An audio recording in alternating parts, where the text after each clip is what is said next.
Hello friends, चलतु आज आम पोई आलू माछ मुंड छेचड़ा प्रस्तुत करवा। से बहुत टेस्ट आ बहुत सहज उपाय आपण मैंने जदि मो चैनल नुआ अच्छा सब्सक्राइब करने को जमा भी भूलें। पाखरे थिबा बेल बटन निहाती दबाइबे। चलतु प्रोसेस को स्टार्ट करवा।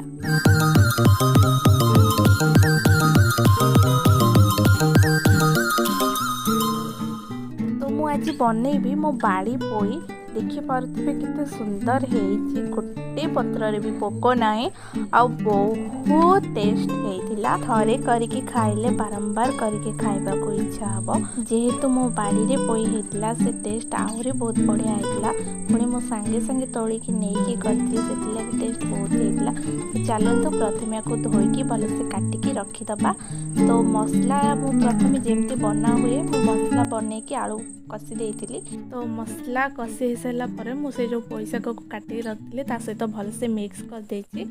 तो किछि टाइम तक देला परे मसला मोर भलसे पूरा मिक्स हो जाइए। तो ये माछ मुंडटा को भलसे टिके चुना चुना टाइप कर देछि। बहुत टाण थिला जेहेतु कढ़ा भजा हो जाइतला भलसे मु चुना करि पारलेनी। गरम भी थिला माछ मुंड।